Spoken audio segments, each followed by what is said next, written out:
Le fameux pape Jules, appuyé sur son double pouvoir, ne pouvait pas exiger de Michel-Ange qu'il ne suivît pas son propre génie. Cela, le tyran le mieux assuré ne peut l'obtenir. Il ne peut même pas le vouloir. L'artiste n'obéit pas. Le saint fait mieux peut-être, lui qui vient dire au tyran « Je ne suis pas content de toi ». Mais est-ce mieux? Le sage ne dit rien. Il jette un regard comme un muet jugement et s'en va. Frédéric de Prusse avait bien saisi la réplique juste. « Vous visez trop haut », disait-il à peu près. Le métier de police n'est ni beau ni grand si on veut le bien juger. Il faut le faire. Le sage a compris cela, et que le mépris passe bien au-dessus du trône. Aussi, il ne méprise que si on l'en prie. « Ne suis-je pas bien heureux ?»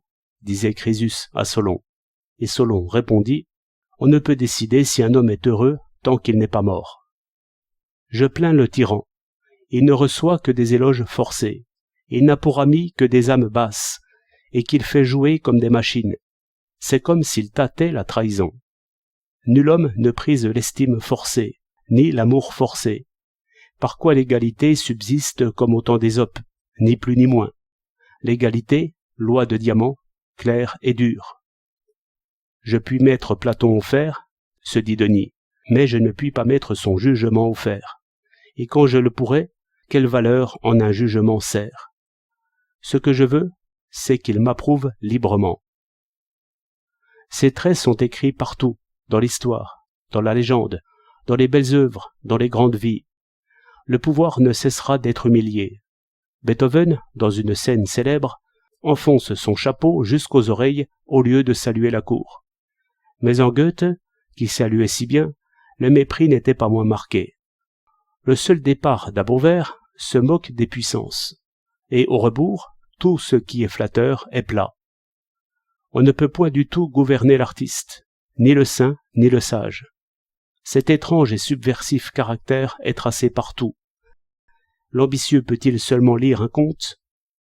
L'égalité y éclate. Et il me semble que je n'aimerais point trop, si j'étais roi, ces palais qui naissent d'une parole, et, d'une autre parole, sont effacés. C'est traiter bien légèrement les plaques, les cordons, les épées. En toute œuvre vénérée, il y a lèse-majesté. Mais oui, par cela seul que ce n'est pas un tyran qui l'a faite. Ce qui, dirait Candide devenu vieux, ce qui ne va pas sans inconvénient, car il y a du malheur dans la politique, et une rage mal dissimulée, et cela retombe sur nous. Il faut payer tous ces mépris. Tout homme qui a pouvoir finit par se venger. L'épée tuera, car que peut-elle de plus? Le pouvoir rend méchant par une réelle impuissance, aussitôt sentie.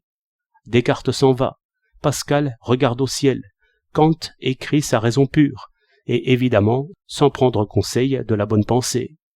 Chacun à sa manière, mais tous s'enfuient. Cette fuite des vraies valeurs est sous les doigts du tyran. Il la sent toujours. Et qui empêche que son valet le juge? Son valet qui ne dit rien. Il n'est pas un général qui ne rougisse d'être approuvé. On nous raconte, comme un éloge, qu'il admet la contradiction, et que même il la cherche. Ne pensez pas à me faire plaisir, disait Pétain. Mais le franc-parler n'est pas longtemps favori. C'est qu'avec le franc-parler, l'égalité se montre.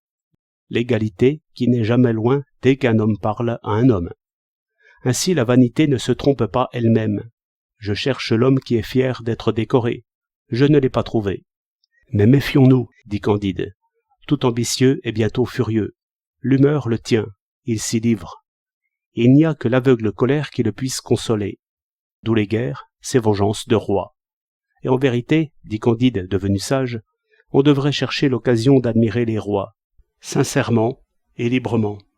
Cela rendrait service à tout le monde.